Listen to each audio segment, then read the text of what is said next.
This last is a triggering subject I know, for Jess. oh my god, I'm so upset about it. All the tips to do amazing in university. No, you were for nothing. We weren't. Don't put that in the vlog, is it close? No.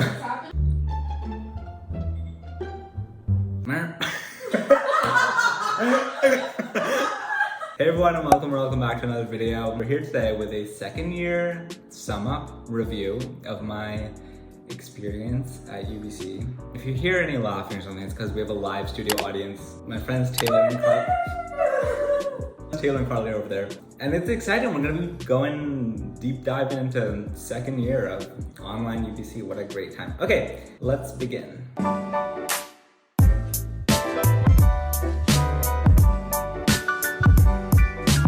We're gonna be breaking this video down into three main topics: academics, everyone's favorite, social life. So yeah, the main three segments will be academics, social life, and living on campus. So of course, like I did last year, if you've seen my first year recap, you can go watch it up here. Or don't, it's truly, I don't know if it's something that represents me now, but you can go see it if you want, of course. But as I did last year, I'm going to be saving academics for last because I think that might be the best part of it all. All right, so let's start off with living on campus. So in August, I moved into Ponderosa Commons. It was a fun time. It was nice having my friend Kian living right, like literally the floor above me, because otherwise I think it would have been one of the most isolating experiences, because literally, like compared to my first year, it was so somber. I can't think of any other word. It was not like my favorite experience, but it was great having a friend there. After that, I moved into first year res again because I was an RA, which was so fun and such a like 180 from living in Ponderosa, because obviously I got to see more people because I was an RA, obviously, and I had residents and whatever. And also I got to meet like other RAs. For sure, compared to my first year, I think the first years this year had it rough in terms of their living experience, because obviously there were a lot of restrictions with COVID. For me as an RA, I definitely loved the experience. So yeah, even like considering COVID stuff and whatnot, living on res last year was still a fun experience, and next year we'll probably go back to more like what it was in a regular year, but always recommend living on res. It's such a fun experience because, I mean, that's how I met these freaks over there. Yeah, highly recommend, always highly recommend. Do you want to add anything to living on res before I switch topics? I say that it helps you get a lot much like closer with your friends. It helps you get a lot closer with the friends that you meet, because I feel like we met through class, yeah, but we didn't really become good friends until like studying later on campus and like going into like the study rooms till like 12 a.m. and then like I probably become that Chad. Sorry, I can't take. I just can't take anyone serious. Okay. Okay, that's all I'm gonna say. So basically, we all recommend it. Yeah. Highly recommend. Highly recommend, even I if. think that if it's like a possibility, like I would definitely do it. Yeah. Moving on to our next segment of this video, social life. So first term, my social life consisted of me and the like characters on the Netflix shows I watched. I don't know, like nothing really happened until I became an RA, because obviously had an entirely new social network there, which was so cool. Other than that, like never have I ever done a club last year. Jessalyn has. Subtle intro to that. So Pull up a chair. Take a seat. Sit down. Okay, so introducing Jessalyn, club fanatic. Take it over. Thank you for having me on your talk show. So a few of the clubs that I'm in. So the first one that I joined was CBC. So that is technically the Chinese Varsity Club, but we just go by CBC now. Because it's not just Chinese people, we just keep the name for tradition's sake. And it is the largest social club at UBC. It is probably one of the best decisions I made in terms of clubs, just because it introduced me to such a welcoming community, and it's super fun. So they have everything from socials to clubbing events to even intramural sports. Anything you really want, we have. Wow. And you joined this club in first year? I joined it first year as a froshy, but you can also join as a member, just buying membership. You get a bunch of discounts, so highly recommend, super fun. Another club I joined was YWIB, that's Young Women in Business. Honestly, the most powerful group of women I think I've ever surrounded myself with. Crazy, like I can't even begin to explain it. If you are a young woman in business, join. They have a lot of good events, a lot of networking sessions, a lot of resources, so yeah, good things to join. I don't know, just being on campus is good. Yeah, you get to meet so many people. Lots of people, and even if you aren't living on residence or on campus, it's a really good opportunity to meet other people. I know a lot of people have their friend groups from these clubs, and they weren't living on campus, and they say it's probably one of the best decisions they've made. That's cool. Another club I was part of is called SSE, which is Sauder Social Entrepreneurship Kenya. So I originally had plans to teach in Kenya This last is a triggering year. subject I know, for Jess. oh my gosh, I'm so upset about it. So this is through Sauder, and you basically in a cohort of about 30 students, so this ranges from first years all the way up until like fourth years, or technically you could do it in your fifth year standing. But you go with your cohort and you teach business fundamentals to small business owners in Kenya. And you create lesson plans and you directly teach them, and it is about a month, I believe. We were planning everything, all of our lesson plans, we had our teaching groups, and then COVID hit and we have not been able to go. Tough. Yeah, I was so excited for that, but that is, if that's something you're interested in, highly recommend. Hopefully, fingers crossed, I get to go next year. Clubs, we love clubs. We love clubs here. All right, thanks so much, Jess. Thanks for having me. Yeah, of course. Yeah, so I was never, not in first year, not in second year, was I a part of a club. But I did run to be VP, promotions for the Environmental Science Student Association. It's like a co-VP position I'm doing with another person. I'm super excited for it, so I'll be doing that next year. Some things that are, I think, running this year that you can get involved in to like help your transition into university. This is specifically for first years, but there's Jumpstart, which is this week where you get to jumpstart your experience in university. There's different like seminars, I think, where you can learn things. I don't know, I didn't do it, so I couldn't tell you exactly what goes down there, but there's also Imagine Day. There's also like Clubs Day and stuff. There's a bunch of events where you can situate yourself in campus life. So yeah, there's just a ton of like different events and things going on, especially at the beginning of the year for you to join clubs or whatever. And even if you're not entirely interested in the idea of joining a club or getting involved in certain things, Taylor just brought up the point that like you might as well look into it at the start, because deadlines might pass, or you might find out that you're interested in something, or you might meet someone there that you want to be friends with. Like, there's just a lot of opportunities that'll be presented to you. One of the things that I like learned, especially just like in university in general, is like making sure to keep your options open, be open to new opportunities that are going to be presented to you, because they could lead to like a whole bunch of things. So yeah, basically all the conversations you have and whatever, you're meeting like people, and you're meeting people that they know and all that. So now on to academics, the part where we are candid about how my classes treated me this year. All right, so I guess I'll start with a broad statement.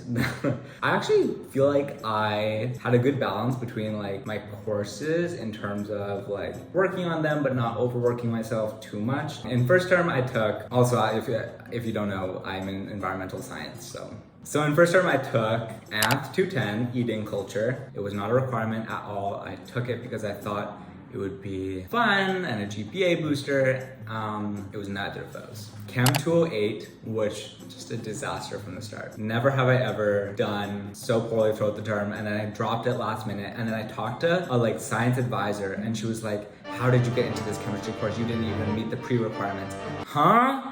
And no wonder I got like 20% on every single thing I ever did in a class. I also took English 110, a literature course, which, you know, maybe it would have been fun if the topic wasn't on shipwrecks. That was the topic of the course. We read a bunch of books on shipwrecks. Other than that, like, I like writing, I like English, so that was okay. Like, it was a mandatory course, so I have no say as to whether or not I had to take it. Then I took Physics 131, which is the equivalent to physics 101. One of my favorite classes. I know it's like crazy, it was physics, but literally I was so satisfying. It was also maybe because Talia and I FaceTime during it. I'll put a clip here of some of the clips of us. Talia, what is the formula? Yeah, why? What is the equation? Good, that better be the end of that. And then the last class I took, the fifth one, I did 5 courses at Sci, Atmospheric Science 201, which was a class about storms. It was actually really interesting, and I didn't do too bad despite not even submitting some of the homework. So clearly first term, like a lot of maybe my issues were on me, you know, but I ended up with semi-decent grades across the board, but definitely not my best. And I told myself afterwards I would do better. During winter break, I said, you were actually not going to procrastinate until 9 p.m. when the due date is 10 p.m. I did end up still doing this in second term, but I did a lot better. Maybe it was because of my more interest in second term. So second term I took Intro to Environmental Science, Intro to Sustainability, Marine Ecosystems, and Hollywood Cinema. So literally all 4 of those things I was interested in, and I got 3 A's and a B. So definitely my interest was what made me do better, because I was obviously more motivated to do well in the class. So if you're deciding between 2 different majors or whatnot, even electives, don't do something you think you won't like. If biochemistry is not something you're totally passionate about and you're like me and you need to be interested in what you're learning, just don't take it. Take something fun that interests you. When you can, take classes that you're interested in, because you'll want to do it. And I feel like you might already have like some background in it, just from like, if you're interested in it, you might have like watched videos or read about it. Like for me, all the sustainability classes were, some of it was common knowledge already, so it was easy to learn about it and integrate it into my like pre-existing knowledge, whatever. So that was my personal experience from my perspective in environmental science. I definitely much preferred second year as opposed to first year, because I actually got to take some like sustainability courses, and I'm excited to take more in third year. But yeah, I think I'm gonna pass it along to Carly and Taylor to give some tips about like picking class and how to secure academic success in university. I feel like It is, it's a reality show. Hi, guys. All right, so here we have our 2 I feel like I need to go back. So we have our 2 guests. Thanks for joining me. On the left, we have Taylor. On the right, we have Carly. And yeah, okay, give us your summary of all the tips to do amazing in university. Okay, first off, I don't think you can do amazing in university. Yeah. Just kind of go into it like you're not gonna get your grades that you did in high school. They're being brutally honest right off the bat. I mean, it's I failed one of my finals. Still passed though. Also, sorry, I thought I saw a fly.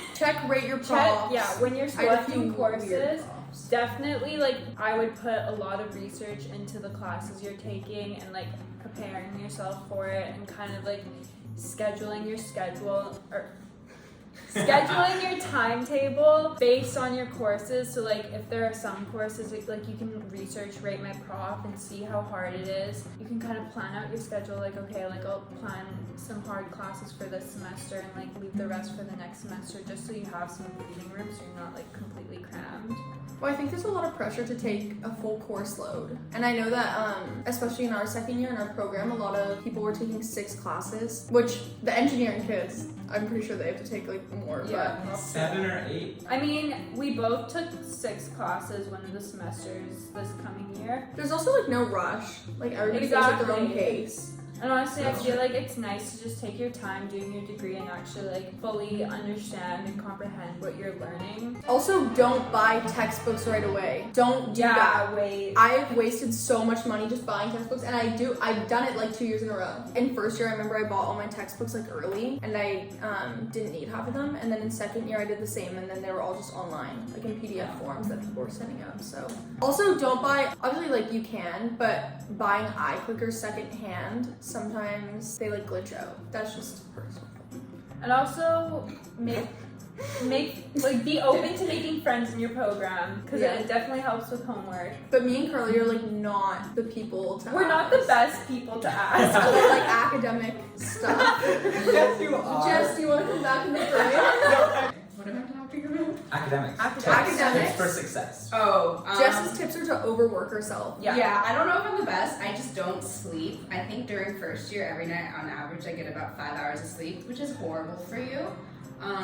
But in terms of studying, honestly, I think just like time blocking is good. And for us, our social time was our study time. Maybe That's it so wasn't, true. yeah, maybe it wasn't the most productive, but we'd all just pile into one of the classrooms. You know, and you were finish. productive. We weren't. Just set the tone, or like That's When so true. Jess wasn't there, no work was Never. done. But Oh yeah, honestly, I think my strategy was I like studying with them because it was fun. But I think what we would try to do is we do a little bit of work that was pretty concentrated, and then we just like hang out for a bit, and then just keep on going back and forth like that. We didn't have like a set schedule or anything. Never. But it, like you just have a good break, and plus if you see like other friends working hard and studying, then like that energy kind of feeds off onto you, and you kind of get into that same energy and focused mode. That's that. That's it, guys. Thanks everyone for helping with that part. no problem. Of course. So that was, I guess, our collective second year experience. Thanks for joining us. And yeah, comment any questions you have. I will try my best to answer with the help of everyone. Thanks for watching. Thanks for watching. Thanks for watching. Click subscribe and like. And Leave a comment and like follow it. on IG. His IG is Chad Hennig. CHADDHENNIG. Exactly. Thank you, everyone. Thank That you, was so everyone. good. You're All welcome. right, I'm gonna go. Bye. Bye.